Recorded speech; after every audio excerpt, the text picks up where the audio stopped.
Salut, c'est Clémence. Vous savez qu'on a un podcast sur les séries télé ? Ça s'appelle We Love Séries et ça sort tous les mardis. On y parle de séries récentes ou de séries cultes, une série à la fois. Et comme on est très bavard, on y consacre chaque fois plusieurs épisodes. Vous êtes fan de Game of Thrones, de The Office, de Kaamelott ou encore des Simpsons ? Notez bien, We Love Séries, c'est un épisode tous les mardis. Disponible sur Deezer, Spotify, YouTube et toutes les bonnes applis de podcast.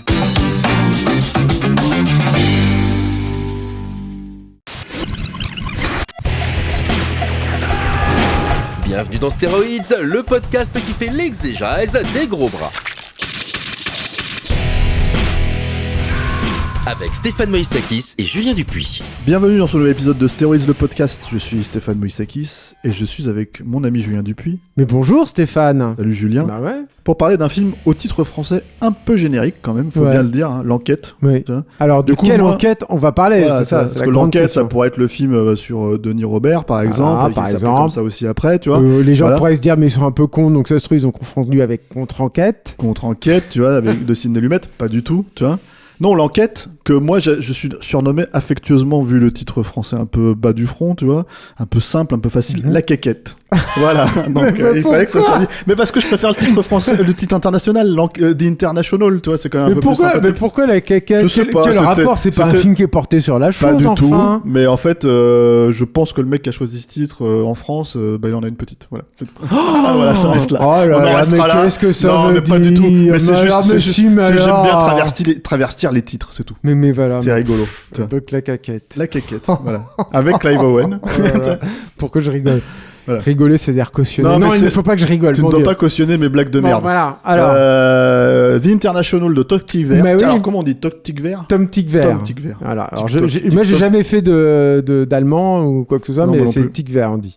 Tykwer. Réalisateur, qui s'est fait connaître par Cour Lacour, mais qui est justement quelqu'un. C'est moi qui t'ai suggéré, qui t'ai dit, mais il faudrait qu'on parle quand même de Tom Tykwer. On n'a jamais parlé. On s'est dit que c'était un bon film pour commencer sur sa carrière, qui recèle quand même quelques vraiment bons films, et donc qu'on connaît pour Cour Lacour, qui s'est fait, je pense que les films qui l'ont identifié ensuite, c'est Le Parfum probablement, parce que c'était une adaptation d'un roman allemand merveilleux, que je vous conseille de lire, de Patrick Süskind, qui avait longtemps intéressé d'ailleurs Stanley Kubrick, donc c'est pour ça aussi que le roman avait eu une espèce d'aura comme ça à un moment donné, et que le film lui-même avait une aura, parce qu'on disait c'est impossible, c'est une adaptation impossible, etc. Et qui ensuite a beaucoup travaillé avec les Wachowski, qui a travaillé un peu avec Tarantino, comme tu le sais, puisque c'est lui qui a traduit les dialogues de Inglourious Basterds en allemand, pour lui. Donc qui a ensuite travaillé avec les... Et tu ne le savais pas apparemment, Stéphane, je suis très déçu, tu es un fan. Et qui est... En plus, Inglourious Basterds, c'est vraiment pas celui que je préfère. Oui, c'est clair. Je dis c'est clair que bon... Bref, mais passons. Et qui a ensuite travaillé beaucoup avec les Wachowski, donc notamment sur Cloud Atlas. Sense8. Alors déjà, il faut savoir que les Wachowski le citaient pour Matrix, en fait. Il disait que c'était un truc sur lequel il y a des plans faits... un plan avec Trinité, apparemment, qui citait Cour Lacour, enfin en tout cas eux disaient ils se sentaient dans cette mouvance-là, mais nous en parlerons peut-être plus tard. Mais ils ont travaillé en tout cas sur Cloud Atlas. Il est carrément co-réalisateur avec les deux sœurs Wachowski, co-compositeur de la musique, parce que c'est une des particularités de Tom Tykwer, c'est qu'il est comme quelques autres, comme Alejandro Amenábar par exemple, et il écrit la musique de ses films, ce qui est un truc qui m'a toujours fasciné. Moi j'avais posé la question à Amenábar, j'ai dit mais comment tu peux écrire la musique en plus de ton film ? La musique arrive à un moment où en général le réalisateur il est lessivé et tout, apparemment c'est quand même pas facile. Mais ces mecs ont une espèce de malédiction, c'est-à-dire qu'ils savent ce qu'ils veulent vraiment tellement précisément qu'ils n'arrivent pas à déléguer en fait à ce moment-là. Oui, puis le style musical de Tykwer, il est quand même très spécifique aussi. Il se reconnaît pas mal, c'est souvent des choses cycliques en fait, comme ça, qui tournent, qui correspondaient merveilleusement bien, moi je trouve, à Cloud Atlas.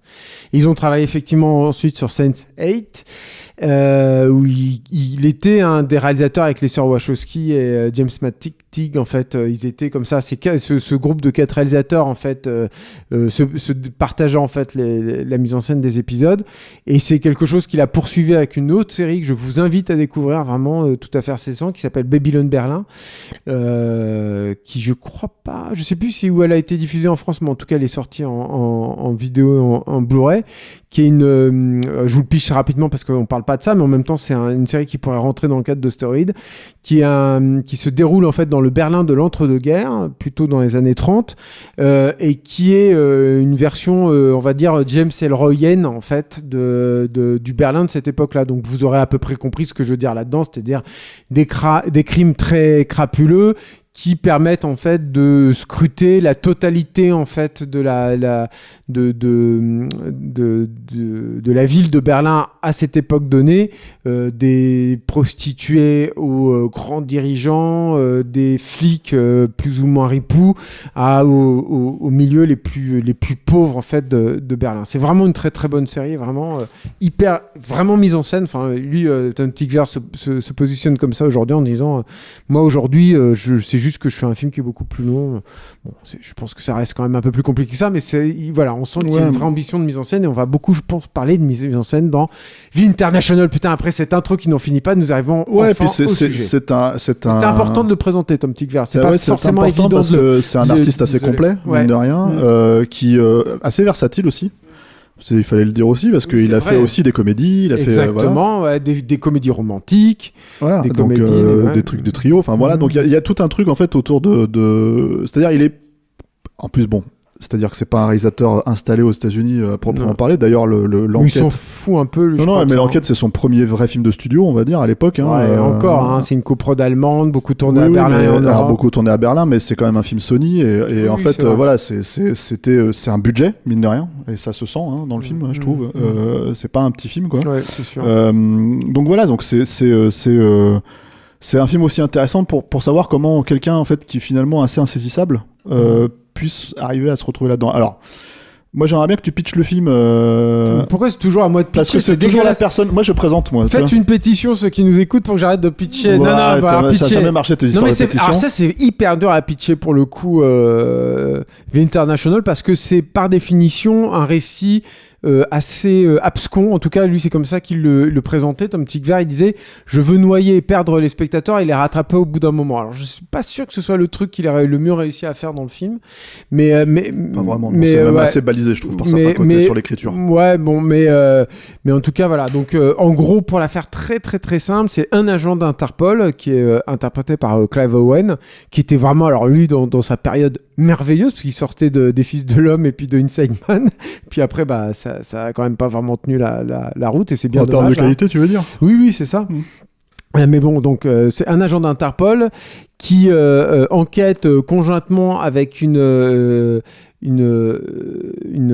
employée d'un cabinet de procureur de Manhattan sur une banque qui aurait des agissements tout à fait condamnables, mais à très haut niveau, que ce soit sur le trafic d'armes ou le blanchiment d'argent.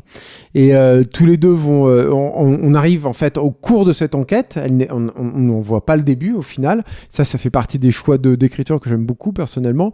On arrive au cours, mais on arrive à un point en même temps central où il y a un de leurs collaborateurs, un de leurs bras droits en fait, qui se fait tuer après avoir quasiment touché au but. Et tout le récit, tout le film va être comme ça, c'est-à-dire qu'ils vont quasiment toucher au but en permanence, et en permanence, là, la banque, plus ils vont progresser, on va dire, dans leur enquête, plus la banque va dévoiler à la fois ses projets et en même temps ses méthodes totalement mafieuses, jusqu'à pousser nos héros dans leur dernier retranchement. Et c'est là aussi où moi j'aime beaucoup le film, et ça, nous en parlerons plus tard. Donc vous aurez déjà compris, malgré ce pitch quelque peu nébuleux, enfin je crains qu'il ait été quelque peu nébuleux, qu'on est vraiment on n'est pas vraiment sur un film d'action, même si ça aussi on va en parler, parce qu'il y a une belle scène d'action dans le film, mais on n'est pas vraiment sur un film d'action. Une très belle scène d'action. Qui est vraiment excellente, mais on est sur un pur thriller politique à la 3 jours du Condor, Les Hommes du Président. Tous ces films des politiques en fait des années 70, enfin, et quasi fétichiste à la base, puisque en fait c'était un film qui devait se passer dans les années 70, c'est-à-dire que en gros c'était le premier scénario, et Tykwer justement, qui a beaucoup retouché le truc, même s'il n'est pas crédité, en tout cas il a beaucoup développé avec le scénariste, a précisé que l'idée c'était d'en faire un film contemporain, puisque en fait ces problèmes sont contemporains, en fait, ils existent. Et d'ailleurs, de manière assez... Enfin, la coïncidence veut que le film soit sorti à peine quelques mois après...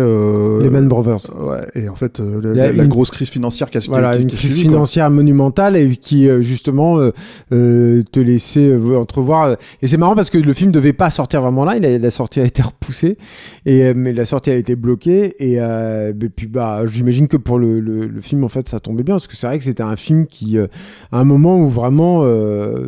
c'était difficile d'avoir foi dans les banques si tant est que vous aviez foi dans votre banque auparavant, quoi. Alors, c'est un film qui n'a pas marché. Non, pas du tout. Qui s'est planté. Ce qui fait que... Et peut-être, en fait, c'est aussi dû au fait que... Et là, peut-être on peut spoiler de façon... Bon, on va spoiler, on est obligé. De façon assez directe. En fait, ce n'est pas vraiment un film où la banque... chute, quoi, tombe, en fait, derrière. C'est-à-dire que, voilà, et en gros, tous les agissements, en fait...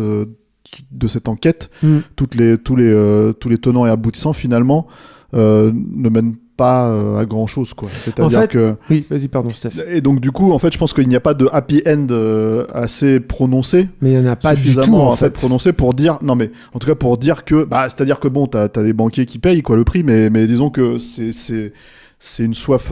c'est ce que lui annonce d'ailleurs le banquier à la fin. Enfin, tu peux me tuer, mais ça servira à rien. En fait, c'est ça qui est intéressant dans la fin. On commence par la fin. C'est n'importe quoi. On commence par la fin, mais c'est... Ouais. Non, mais c'est vrai que c'est intéressant et c'est important quand même, parce que ça situe aussi le ton, je pense, du film. C'est-à-dire que moi, ce que j'aime beaucoup, en fait, dans cette fin, c'est que donc le personnage de Clive Owen, et ça, c'est un ressort dramatique et narratif connu qu'on a déjà vu à de multiples reprises, mais il est poussé donc dans ses derniers retranchements. Et en l'occurrence, son dernier retranchement, lui, parce qu'il est un agent d'Interpol. Donc les agents d'Interpol, c'est un peu particulier. C'est pas vraiment comme les flics de terrain. Ils manipulent pas les flingues et tout de la même façon. Tout, c'est loin d'être des tueurs, en fait. C'est pas du tout ça, quoi. Et donc lui, il est poussé dans ses derniers retranchements. Il décide très clairement. Il rompt son association avec Naomi Watts en lui disant, écoute, moi là maintenant, je vais aller dans un terrain, tu ne vas pas pouvoir me suivre. Et ce terrain, en fait, c'est qui devient lui juge et bourreau en quelque sorte. C'est-à-dire que il se retrouve face au personnage qui a en quelque sorte incarné la banque jusqu'à présent, que tu entrevois petit à petit. C'est pareil, c'est un travail qui est vraiment super. Ulrich Thomsen, quoi. Voilà, qui est la façon dont il a, je trouve, d'incarner ce personnage est tout à fait intéressante. Tom Tykwer, tu le vois d'abord magouiller en fait avec un homme politique venu d'Afrique noire, en fait. Et tu vas voir après, tu auras un petit payoff là-dessus, mais tu le vois après dans sa famille, comment il élève en fait son fils là-dedans, dans un cadre extrêmement feutré, dans une maison d'architecte, et il joue au jeu de Go, je crois, et en fait il lui apprend la vie et la vision du monde telle que lui il la pratique en fait en direct avec ses collaborateurs. Il a en fait son héritier. Voilà, et bon bref, et donc c'est l'incarnation de la banque. Le personnage de Clive Owen, spoiler de chez Spoiler, hein, les amis, alors attention, mais il le tue, et en fait, tu te rends compte que non seulement... Non, c'est pas le personnage de Clive Owen qui le tue. Enfin, oui... Non, mais en fait, moi, je parlais pas forcément de spoiler la séquence en soi, si ce n'est la mort du personnage, mais ce que je voulais dire par rapport à ça, et c'était pour ça que je me permettais de commencer par la fin, on va dire, c'est que l'idée même, en fait, que ce film se plante, à ce moment donné en fait spécifique de l'histoire, on va dire, tu vois, économique, tu vois, avait des conséquences parce que justement il n'y avait pas de catharsis propre, si ce n'est en fait la mort de ce personnage qui est vraiment dictée comme tel. Mais encore une fois, en fait, c'est vrai, t'as raison, je sais pas pourquoi j'ai répété, mais c'est vrai que c'est pas lui qui le tue, mais en gros, il est presque le porte-flingue en fait d'une famille un peu que t'imagines un peu mafieuse, ou en tout cas d'hommes politiques qui ont des trucs pas tout à fait clairs. Et puis le générique de fin se déroule sur mais tout va bien au final, au début ça va mal, mais la banque va se relever et tout, et c'est ce qui se passait aussi à l'époque. Donc au final en fait le film est aussi le récit d'un homme qui est dans le sacrifice. À un moment, il y a une scène d'exposition, parce que l'exposition est très efficace sur certains trucs, et notamment sur les personnages. Et il y a une scène d'exposition que j'aime beaucoup. Ils sont Naomi Watts et les personnages de Naomi Watts et de Clive Owen sont dans un ascenseur. Et elle lui dit, mais t'as pas dormi depuis combien de temps ? Tu t'es pas douché depuis combien de temps ? Tu manges froid depuis combien de temps ? Et t'as pas baisé depuis combien de temps ? Et en fait, elle le dit, c'est pas une blague, c'est très sérieux. Et en même temps, t'as tout compris, en fait. Tu vois ça, tu dis, ouais, mais enfin voilà. Le fait qu'elle lui dise, t'as pas baisé depuis combien de temps, je trouve que tu t'attends pas à ça, ça te désarçonne un peu, parce que le pas manger, pas dormir, ça c'est pareil, c'est des clichés et tout. Mais ça, tu comprends, enfin je sais pas, c'est très parlant en fait sur les sacrifices. Et donc ce personnage-là va aller jusqu'au sacrifice ultime. Tu l'as vu auparavant sacrifier sa carrière, tu l'as vu auparavant donc sacrifier sa vie personnelle et tout, va aller jusqu'au sacrifice ultime pour au final rien, absolument rien. Et ça, c'est vrai que c'est hyper déceptif. En fait, c'est vrai que tu sors du film avec un poids sur toi, surtout à cette époque-là, en fait, qui est terrible parce que c'est aussi ça, en fait, cette crise financière où tu voyais tous les États qui étaient en train de bon, après, on aura peut-être des vues différentes là-dessus avec certains de nos auditeurs, mais enfin, tu voyais tous les États qui ployaient sous le poids des banques et qui étaient là, en fait, pour les renflouer, pour renflouer les conneries et les machins et tout, quoi. Et du coup, c'est vrai que je pense que c'est quelque part un film dont la sortie pouvait apparaître opportune et qui, au final, ne l'est pas vraiment parce que c'est vrai qu'il te dit juste, mais les gars, on a perdu, en fait. Ouais, et puis il y a cette idée toute bête, en fait, que l'idée n'est pas de contrôler les guerres, par exemple, parce que là, en l'occurrence, on parle de marché, de marché d'armes, tu vois, mais et de comment on va utiliser des machines qui contrôlent les missiles ou des trucs comme ça, comment on va les déployer, mais pas tant en fait pour contrôler l'issue de la guerre, mais pour contrôler la dette de la guerre, parce que c'est sur cette dette-là qu'ils se font leur beurre en fait. Ouais. Et le simple fait de les dicter de façon finalement assez limpide dans le film, c'est une manière de dire de toute façon le monde dans lequel on est totalement opaque en fait, si tu veux, c'est-à-dire que il y a tellement de ramifications économique, politique et voilà que, et ça le film le présente finalement assez simplement, assez directement, assez bien, mais c'est surtout en fait les enjeux sur les humains en fait qui sont intéressants, c'est-à-dire que sûr. Vraiment il y a toute l'idée de tous ces pions, tous ces personnages en fait qui se retournent, si tu veux, à un moment donné. Moi je pense que bon, ce qui est assez clair quand tu regardes le film, c'est que c'est un film qui est assez dynamique, mine de rien, pour un film qui est finalement statique dans son enquête. C'est-à-dire que, en gros, moi je trouve que les problématiques, on va dire, d'écriture de ce film, elles sont finalement assez structurelles. C'est-à-dire que c'est vraiment plus une question de, on arrive d'un point A à un point B, des fois avec des facilités, je trouve, de scénario, tu vois. Des trucs où on va chercher un gars qui est un médecin, on lui fait croire que il y a un patient qui veut le tuer, et donc d'un seul coup les mecs ils ont accès à toutes ses archives et d'un seul coup, moi j'aime bien cette scène parce que le personnage je le trouve rigolo, puis j'ai besoin de j'ai besoin de cette petite soupape aussi à ce moment-là, donc mais moi, tu sens qu'on va d'un point A à un point B à un point C à un point D en fait, si tu veux, de manière un petit peu mécanique, je trouve. Et oui, mais en même temps ça fonctionne de l'écriture qui est, comme tu le disais, avec des séquences extrêmement courtes en fait, qui sont juxtaposées, et c'est aussi ce qui permet à mon sens de garder, de garantir en quelque sorte le rythme du film, quoi. Oui, et surtout ce qui est assez marrant en le voyant aujourd'hui, c'est un film qui est sorti en 2009, si tu veux, qui est pré-téléphone portable, enfin smartphone en tout cas, tu vois, et en gros, si tu veux, tu vois déjà que quelque part, il y a tu sais, enfin les mecs ne peuvent pas concevoir en fait qu'ils puissent être entendus chez eux, si tu veux, ou ce genre de choses, et donc tu as des scènes entières où il va voir par exemple son patron. Et il lui dit viens on va faire un tour, et le mec lui dit non viens chez moi, il pèle et il fait l'autre, il fait non, tu vois, et en fait il lui arrache les fils et tout, et là t'es vraiment dans un truc de thriller d'espionnage à l'ancienne en fait, presque, ce qui à mon avis serait beaucoup plus aujourd'hui ce serait complètement différent la façon de faire ces choses là. Ce serait d'ailleurs plus problématique parce que ce serait moins visuel. L'avantage c'est que là, et du coup il est obligé de casser le téléphone, de montrer le fil, de montrer le truc, tu peux faire une très courte focale dessus pour que ça ressorte avec le mec qui est derrière, enfin tu vois, c'est des tropes visuels qu'on a tous intégrés et qui fonctionnent super bien, et c'est hyper pratique, mais quoi. avec des petits moments, voilà, donc ce que j'appellerais des petits clichés du thriller d'espionnage, quoi. Mais après, le truc, c'est que en dehors de ça, ce qui est important, en fait, si tu veux, c'est les subtilités. C'est-à-dire dans aussi la démonstration de l'intelligence des personnages. C'est-à-dire intelligence avérée, intelligence émotionnelle. Par exemple, il y a cette première idée que, à un moment donné, en fait, avec ce qui s'est passé, Clive Owen, et notamment après la scène du musée Guggenheim, on va y revenir, mais en fait, pourrait être recherché. T'as des flics en fait qui rentrent dans la rue, si tu veux, et tu te dis bon ça y est ils les ont attrapés, et t'as Naomi Watts qui font ils t'ont reconnu. Le mec fait non je crois pas, bah en fait ils sont pas là pour toi en fait, ils savent pas que c'est toi, tu vois, et en fait elle passe à travers et en fait ils s'enfuient, et ça marche bien, ça marche très bien, parce que tout bêtement la nana elle a posé sa tête à ce moment-là, elle a réfléchi. Elle a dit est-ce qu'ils peuvent te reconnaître, ils peuvent pas te reconnaître, donc en fait ils savent pas que c'est toi. Ça fait tout simplement plaisir aussi de voir des personnages dans un film qui sont plutôt intelligents en fait, voilà, parce que c'est ça aussi le truc, c'est que le film te sème jamais vraiment, un petit peu de temps en temps, mais ça fait aussi plaisir, j'ai envie de dire du plaisir en fait de ce genre quoi. Mais c'est ouais, effectivement c'est ça, c'est que c'est des personnages qui sont humains et qui sont intelligents en fait. Et c'est agréable en fait. Enfin moi ça m'a fait ça aussi, tu vois. Dans le truc, et il en va de même en fait justement dans l'écriture de la scène d'action, c'est-à-dire que en gros cette scène, alors apparemment c'est une scène qui a été rajoutée, en tout cas qui a été étendue si j'ai bien compris, parce que qui a été peut-être étendue, mais elle a été tellement compliquée. J'ai du mal à croire à ça parce que c'est un des trivia d'IMDb, non? T'as peut-être vu ça en là-dessus. fait le truc c'est qu'apparemment surtout qu'il disait qu'il fallait dynamiser le film en fait en termes d'action. J'ai du mal à croire qu'il y a eu des reshoots. J'ai du mal en fait parce que c'est une scène qui a été. Alors c'est marrant qu'on y vienne aussi tôt. Je pensais qu'on finirait plutôt là-dessus, mais allons-y.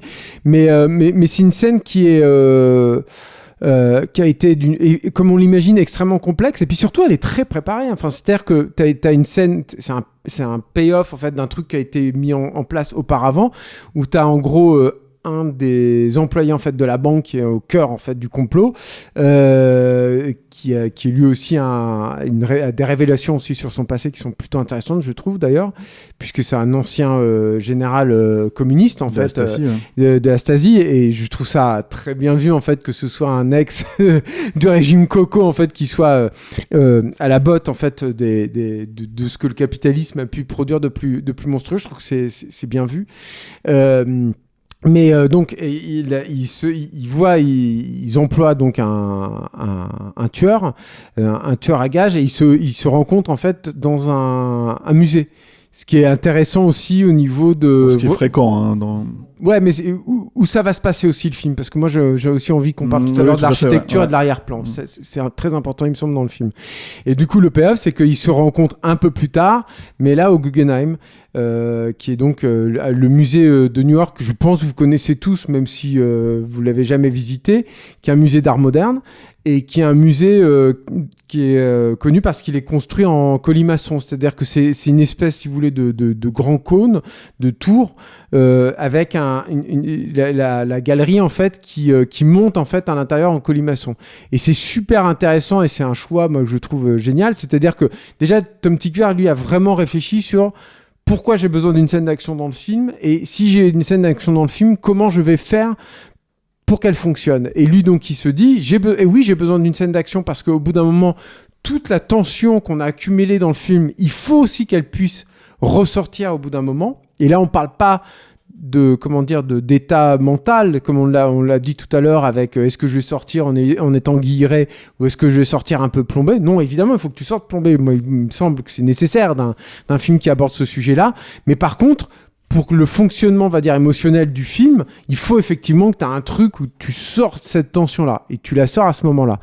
Et le truc qui était intéressant, c'est que, en fait, le personnage de Clive Owen et de Naomi Watts, mais surtout de Clive Owen, il est pris dans une espèce de spirale infernale, littéralement en fait, qui est personnifiée par le musée Guggenheim.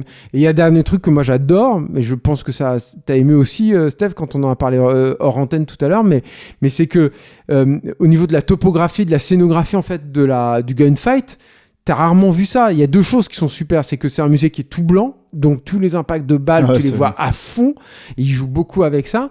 Et puis, au niveau de l'emplacement en fait, des gens et des façons de se cacher ou de revoir un autre ennemi et tout, c'est super parce que ça change en permanence, parce que tu comprends aussi tout de suite ce qui se passe, c'est à la fois cyclique et en même temps ça change en permanence. Ça marche du feu de Dieu, quoi. Il y a aussi l'idée, en fait, si tu veux, qu'il y a une association totalement inattendue à ce moment-là. C'est-à-dire qu'en gros, ils sont en train de pister un tueur, en fait, qui, comment dire... Ça occupe quasiment 1 heure du film. Ouais, c'est le mec à abattre, voilà, le tueur et le mec à choper pour faire tomber la banque. Et d'ailleurs, la scène, elle est enclenchée par l'idée qu'ils le trouvent presque par hasard. C'est-à-dire qu'ils sont très proches de le trouver, mais en fait, ils se gourent d'une rue. Ils regardent en face au lieu de regarder, voilà. Et en fait, ils auraient totalement pu passer à côté. Il y a un des acolytes qui va chercher un café. Voilà, et ils voient le mec. Et là, ils le reconnaissent parce que c'est un type, en fait, finalement, qu'ils ont réussi plus ou moins à identifier dans une scène... où le mec partait d'Italie puisqu'il a snipé un mec, un homme politique en fait, qui était à coquiner à la banque, quoi. Et d'ailleurs, je fais une petite parenthèse, une très belle scène de cinéma aussi, je trouve, c'est-à-dire que la scène de reconstitution est excellente. Voilà, parce qu'en fait, ce qui est très bien vu dans l'idée des 2 balles en fait qui vont retracer pour voir d'où ont tiré, parce qu'ils ont compris qu'il y avait 2 tireurs en fait.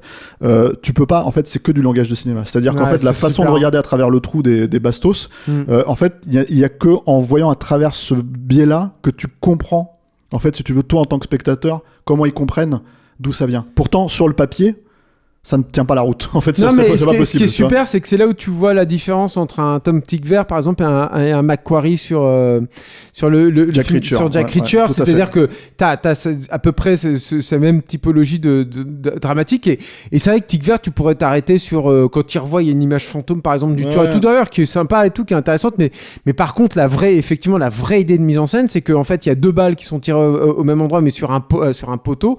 Et en fait, le personnage de Naomi Watts et de Clive Owen découvre que en fait ça n'a pas été tiré du même endroit, que le tireur il y avait donc 2 tireurs différents, déjà en mettant un petit tube en fait d'un petit drapeau, d'un petit fanion en fait, puisque c'est lors d'une... Ils sont totalement en train de péter la scène de crime en plus. Et du coup ça marche aussi dans le rapport avec le flic italien aussi, tu vois, mine de rien.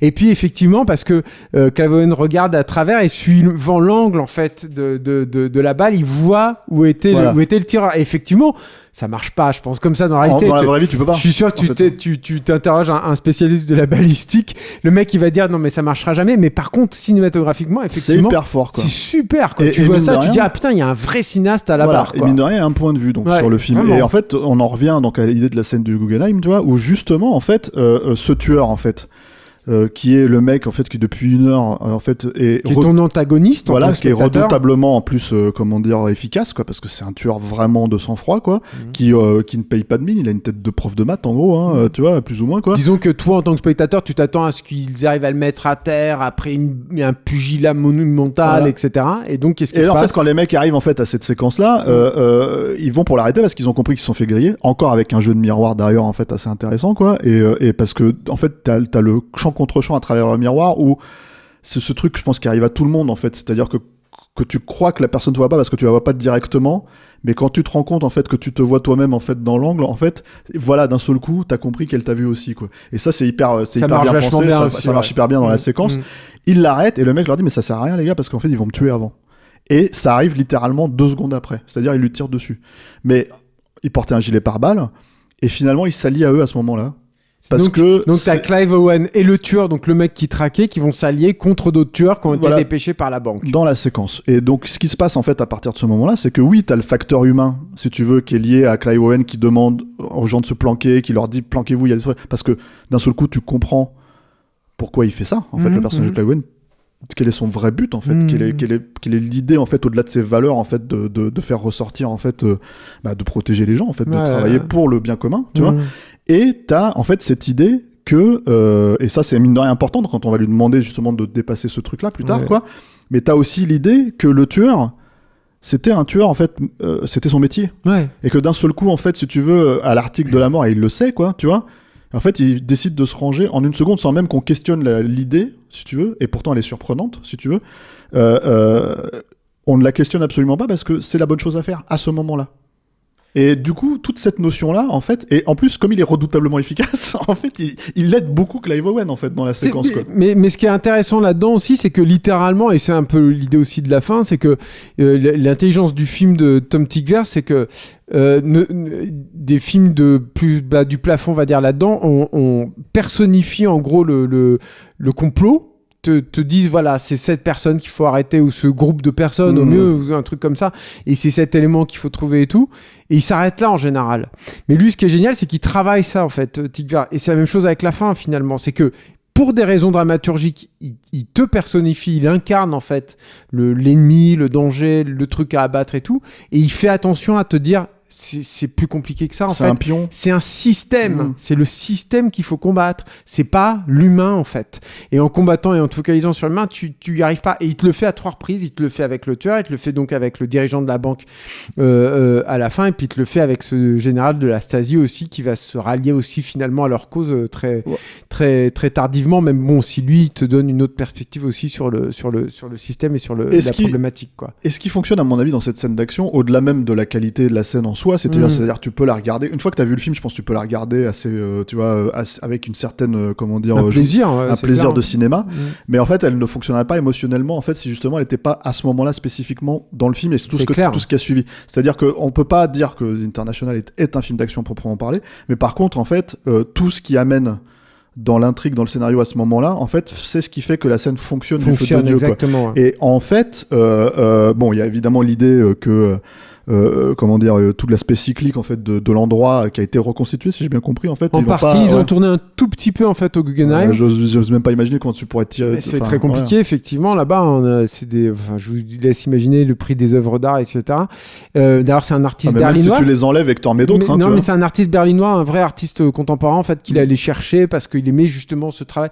Et alors il y a un autre truc que j'ai oublié, je suis désolé, pourtant je l'avais préparé, mais je crois qu'en fait c'est un truc qui mélange. Et c'est ça, c'est un artiste contemporain, vidéaste, donc ça aussi c'est intéressant, ça marche super bien dans le film parce que ça te brouille la vision en fait quand il le faut. Enfin voilà, moi j'aime beaucoup ça te redonne de la profondeur et tout, et ça enrichit le plan, donc ça le rend encore plus exaltant à certains moments.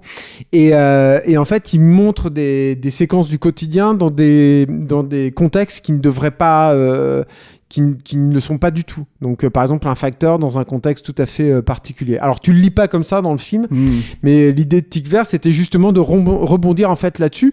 Et en fait, c'est ce qui survient au personnage principal à ce moment-là. Et c'est aussi une idée de prendre du recul par rapport à ta vie de tous les jours, à ce que tu vois, ce que tu perçois en fait de ce monde-là, de ce système-là, pour essayer de le questionner. Enfin, tout fonctionne. Évidemment, il l'a pas fait par hasard. Et sinon, le reste avait été reconstitué. Alors, le film avait été tourné au Babelsberg, là, au studio allemand, mais là, je crois que c'était dans un hangar pour des locomotives, en fait. Je crois. Après, il est un peu tourné partout, le film, parce qu'il y a pour des le Guggenheim spécifiquement, il l'avait reconstitué là-dedans. Il y a des scènes à Milan, il y a des scènes à Lyon. C'est 6 semaines de tournage, je crois, la scène de. Mais de toute façon, ça se sent. Et en fait, l'autre idée en fait de la scène, alors qui est pour le coup beaucoup plus basique en fait, si tu veux, mais qui fonctionne très très bien, c'est que l'enjeu littéral, c'est de sortir de là. C'est-à-dire vraiment de sortir de là avec le minimum de dégâts possible, ce qui est impossible, vu que les mecs ils font tout péter, quoi, et qu'ils butent des gens dans des innocents et tout ça, etc. Mais jusqu'à un point où finalement, quand tu regardes la scène et t'en arrives à la fin de la scène, quand eux arrivent à s'en sortir, ils laissent quand même des hommes de main derrière, ce qui aussi en ramène un facteur humain différent. C'est-à-dire qu'au-delà de la survie, le but c'est pas de tuer en fait. Le but c'est de s'en sortir et de révéler le complot, on va dire. Mais c'est là aussi où le film est d'ailleurs intelligent, c'est que moi j'aime beaucoup ce qui se passe tout de suite immédiatement après, et notamment à cette scène où ils sont à Central Park, là, ils arrivent devant Central Park, là, devant le grand réservoir. Avec une très belle vue, quoi. Et non, mais c'est magnifique. Ouais. Il se permet tout à coup un plan quelque part un peu carte postale en fait de New York, ce qui se permet jamais avant en fait. Et c'est un très beau plan avec la neige qui commence à tomber, etc.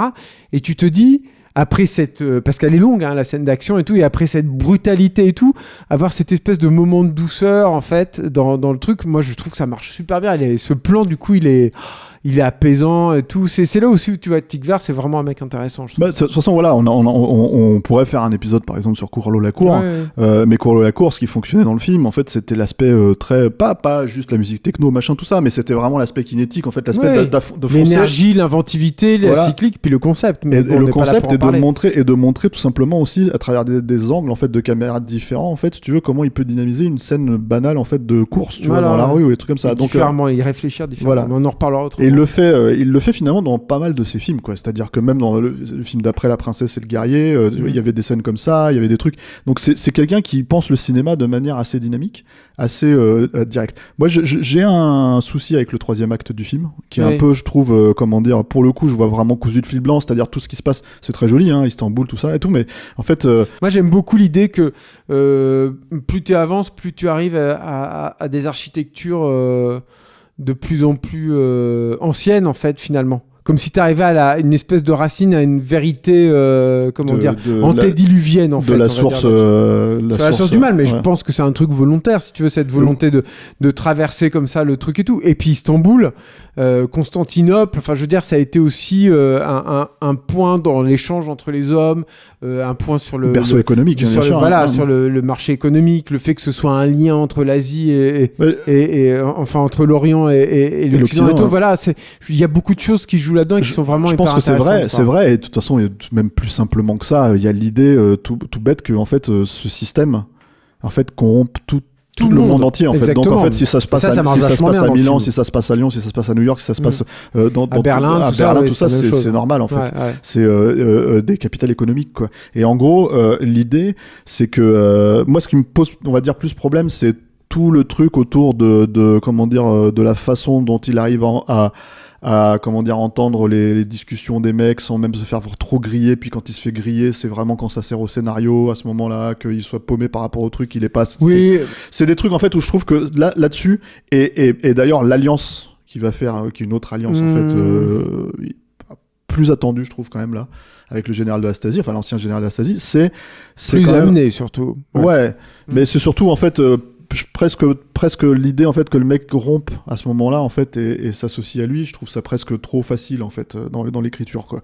Et moi, je trouve que ça manque d'efficacité, le plan, en fait, voilà, le plan est pas super bien élaboré à ce moment-là, alors que le film est quand même assez limpide jusque-là. Ouais, mais je trouve que ça manque un peu d'efficacité, là, c'est surtout ça.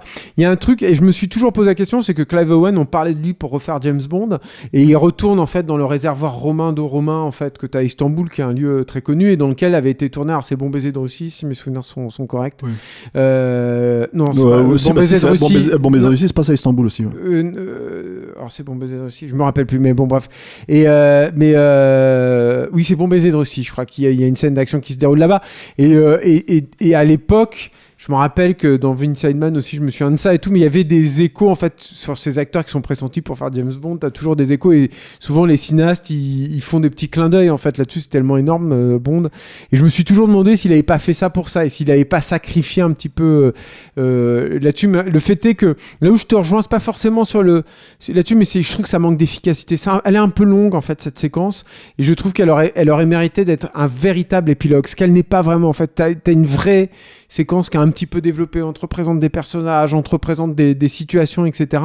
Et je trouve que moi j'adore la fin, comme je l'ai dit tout à l'heure, celle qui se passe au-dessus du grand bazar d'Istanbul. Ouais, sur les toits, je trouve ça super et tout quoi. Et mais c'est vrai qu'il y a un truc où surtout après la scène du Guinéen, t'as envie que ça file en fait. Et t'as la scène. Ouais, puis c'est un morceau qui prend de la place, hein, la scène du Guggenheim. Donc ouais, voilà. Donc alors après, mais peut-être que parce que le podcast arrive à son terme là, j'imagine. Mais moi, je voudrais quand même qu'on termine sur une note très positive, qui est le reste de la mise en scène sur le reste du film. Et il y a notamment une idée que j'adore moi dans le film et dont j'aurais aimé qu'on parle tous les deux, Steph, qui est l'idée de l'arrière-plan en fait, et l'idée de la surveillance. Le premier meurtre en fait du film. Se déroule comme suit en fait. Tu vois très très tôt, tu commences avec le Clive Owen dans le film, tu rentres sous la pluie avec Clive Owen, un très beau plan d'ailleurs. Et donc tu commences avec son point de vue. Alors qu'il est très simple. Oui. Et en même temps, il est super beau. Hyper bien cadré. Ah, il est beau ce plan, mais j'adore. Et donc en fait, donc tu rentres avec son point de vue et en gros, il a donc ce collaborateur qui arrive au loin. Alors je crois que c'était l'aéroport ou la gare de Berlin qui était toute neuve à l'époque. Bon bref, il arrive de loin. Et il y a un personnage qui passe derrière lui, qui s'avère être le tueur, et qui le tue, en fait, qui lui donne un truc de cyanure, en fait, une piqûre de cyanure qui va le tuer immédiatement. Et en fait, tu percutes le truc très rapidement. Je me rappelle au cinéma, tu dis, mais ce mec qui est passé derrière, il y a un truc qui se passe, et il va t'appuyer ultérieurement dans le film, en fait, sur le fait qu'en fait, Clive Owen a vu le tueur derrière, mais que t'étais pas censé le voir. Et du coup, le film va tout le temps travailler là-dessus, sur qu'est-ce qui se passe en arrière-plan. Et notamment sur un truc que moi j'aime beaucoup, qui sont les surfaces vitrées. Le film, comme je l'ai dit tout à l'heure par rapport à Istanbul, se déroule en grande partie, puis à Manhattan et tout, donc à Berlin, avec beaucoup d'immeubles modernes, de nuit souvent illuminés. Et ça, c'est pas un hasard, quoi, parce que c'est compliqué d'illuminer un immeuble, en fait, dans un tournage, et où tu vas avoir un truc où tu te dis, t'es jamais tranquille, en fait. Il y a toujours quelqu'un qui est en train de te regarder dans le coin, et toujours quelqu'un, ou alors il y a quelque chose qui est en train de se passer en arrière-plan qui va pas être très, très clair. Et je trouve qu'il y a une vraie intelligence de fond, en fait, sur la mise en scène là-dessus. Enfin, je sais pas si t'es d'accord. Ouais, ça joue sur la parano du personnage aussi. Totalement. C'est-à-dire qu'en fait, il y a cette mais notion. Mais qui te plonge, en fait, là-dedans, quoi. Il y a cette notion, en fait, de toute façon, voilà, que le personnage en lui-même n'est jamais entendu. Alors c'est un trope des trucs de conspiration, bien sûr, mais qui est effectivement mis en image de cette manière-là. Après, c'est vrai que le film s'articule quand même aussi autour de pas mal de scènes clés, en fait. Tu sens que voilà, et c'est en ça, moi, où je trouve que la scène finale est déceptive, en fait, si tu veux, et décevante parce qu'on me reproche de dire déceptif, tu vois. Mais c'est que elle a beau être très belle visuellement. Et ça, tu peux pas l'enlever. Enfin, je veux dire, la scène, elle fonctionne très très bien, quoi. Tu vois. Ce fond, il manque, en fait. Si tu veux, à ce moment-là, tu vois. C'est cette notion. Parce que justement, la bascule du personnage, tu vois, outre le fait qu'elle n'est pas finalement totalement assumée, je trouve, tu vois. Des mêmes qui prennent finalement, qui sortent en dehors des marges de la loi, tu vois. Ouais, ça reste quand même assez. Voilà. il y a un espèce de coitus interruptus qui me dérange pas en soi, en fait, si tu veux, mais c'est juste qu'en fait, s'il y avait quelque chose d'autre pour contrebalancer, le fond serait un peu plus respecté, en fait. On aurait un peu plus une conscience de où le donc personnage toi, t'as un va, vrai quoi. problème, en fait, de fond sur la fin et sur le sort qui est réservé au personnage de Clive Owen. Tout bêtement, parce ça marche que moi, j'aime l'idée, en fait, si tu veux, qu'il ne puisse rien faire. C'est pas ça mon souci, en fait. Mais à la limite, même le fait qu'il se salisse les mains m'aurait, comment dire... Et il le fait, quand même. Ouais, t'aurais aimé qu'il le flingue, toi. Bah, c'est pas forcément qu'il le flingue en soi, c'est qu'en fait, c'est la logique suivante, tu vois. Moi, j'ai l'impression plus qu'en fait, en fait, j'ai l'impression que c'est presque une note parce que je trouve que finalement, ce truc avec le tueur, comment dire, italien qui arrive, en fait, qui vient venger, tu vois, voilà. C'est pas hyper bien amené, en fait, tu vois. C'est un truc, en fait, ça tombe un peu comme un cheveu au milieu de la soupe, dans la soupe, tu vois. Et surtout, même si ça a été amené il le joue par comme un effet de surprise. Oui, mais en fait, moi, je le lis presque en fait comme une note de studio. C'est-à-dire, non, et moi, pourtant, apparemment, Tigver, enfin, lui, assume littéralement l'idée que ce soit un film personnel. Moi, je sais que le film me laisse quand même sur un truc de désespoir, quoi. C'est-à-dire que moi, j'aime la force des choses. Tu vois, dans les films d'horreur, les vrais films d'horreur, j'adore quand t'as un sentiment de fin du monde à la fin de films. C'est très dur, je trouve. Et là, c'est un sentiment de le monde est pourri. Et c'est ça en fait que j'attends moi des films de conspiration en fait. C'est qu'à la fin on me dise le monde est pourri quoi. Et je trouve que tu vois le plan sur Clive Owen avec ce crépuscule derrière et puis les flares que fait le soleil de Turc en fait. Enfin je sais pas, il y a un truc vraiment où tu te dis le mec il s'est grillé mais pour rien et qui fonctionne sur moi. Après, alors oui, mais j'aurais tendance à croire quand même qu'à une époque où la concurrence directe de Sims c'est des trucs comme Jason Bourne, tu vois, il y a quand même l'idée de faire une franchise, peut-être pas pour Tigver mais en tout cas pour le studio. Tu crois? Ça m'étonnerait pas, ouais. Mais ça a été tué dans l'œuf par le beat du film, et d'ailleurs le film n'a pas très bien été reçu par la critique aussi, quoi. Oui, ce qui est étonnant, hein. Ouais. C'est vachement bizarre, quoi. Et je pense que à leurs yeux, parce que c'est toujours un peu le souci, je pense, de la critique, de manière, là je prends vraiment une généralité, mais de confronter en fait ce que le film raconte à ce qui se passe, si tu veux, à ce moment-là dans le monde, tu vois, en bien ou en mal, on va dire, et en l'occurrence là, la problématique c'est moins fort, on va dire, entre guillemets, ce que ça raconte que ce qui se passait vraiment à ce moment-là. Et mine de rien, je pense que c'est là où le film a pris un peu, parce que la comparaison ne se faisait pas forcément. C'est un film qui est développé depuis 6 ou 7 ans. Tu vois, donc en fait, ce que le film dit sur l'état du monde, cette crise, on n'y est pas arrivé en claquant des doigts. Donc le truc, c'est que c'est là où je pense que ce film est mal perçu. En fait, oui, effectivement, je pense qu'il parle beaucoup, par exemple, il parle, comme tu disais tout à l'heure, de la dette et tout. Donc ils le savent, en fait. Et Tigver, il le savait. Bien sûr. Mais le problème, c'est que je pense qu'il est passé notamment à travers le biais du trafic d'armes pour, concrétiser en quelque sorte les magouilles financières qui vont éclater à ce moment-là, quoi. Et c'est vrai que finalement, peut-être qu'effectivement, t'as raison. Il y avait plus besoin en fait d'avoir le trafic d'armes. En voilà, il y a un élément de crime, si tu veux, qui en fait qui est superfétatoire, quoi. C'est-à-dire, c'est même pas seulement ça, c'est que j'ai toujours ce sentiment, c'est comme alors ce n'est pas un podcast sur Gone Girl, mais j'ai toujours l'impression que pour expliciter en fait le danger du personnage féminin, il fallait qu'elle tue quelqu'un à un moment donné, sinon en fait il y aurait forcément une partie du public qui comprendrait pas que c'est une perverse narcissique totalement comment dire, toxique, quoi, tu vois. Mais en fait et donc du coup on rentre dans un élément criminel, c'est-à-dire on montre un élément criminel pour être clair, net et précis sur le truc, quoi. Et pourtant Dieu sait que les banques elles ont pas besoin de ça, en fait, tu vois. Donc non mais c'est sûr, mais bon, après c'est toujours compliqué. Bon, j'aime pas trop faire ce procès parce que c'est quand même tellement louable en fait d'essayer d'être clair, surtout sur un sujet pareil. Et c'est un film qui fonctionne très bien, il faut le rappeler. Moi, je suis comme déjà à l'époque en fait. Je l'avais vu une fois à l'époque, je l'ai revu là, un petit peu déçu par la fin. Il n'empêche que bon voilà, c'est un film qui fonctionne très très bien et qui se voit très facilement. En plus, t'es pas d'accord avec moi? C'est vrai que c'est un film où tu dis qui parle des banques et machin et tout, mais si je peux vous encourager aussi, franchement, vous allez vous le lancer, ça glisse tout seul. Ouais, quoi. Et puis à tout prendre, je préfère, mais j'ai fait cette comparaison qui je pense était une comparaison de studio, pas la mienne, tu vois, forcément, mais en fait à tout prendre, je préfère largement regarder ça. Que ce soit en termes d'action, que ce soit en termes de mise en scène, que ce soit en termes de même ce que ça raconte, tu vois, que n'importe quel que n'importe quel Jason Bourne. Et ben voilà, et ben nous terminerons là-dessus avec la musique de Jason Bourne. La musique de International, l'enquête, voilà. La caquette, comme je dis. La caquette, putain, voilà. Mais pourquoi la caquette? Parce qu'il fallait un point caquette. Mais non, c'est tout, quoi, Merci Julien. Mais merci Stéphane. Merci à la technique. Merci Alain. Merci à tous nos auditeurs. Pour nous suivre, c'est les réseaux sociaux habituels. On est un peu partout sur les agrégateurs de podcasts partout, aussi. on est comme les banques en fait. Ouais, Nous sommes partout.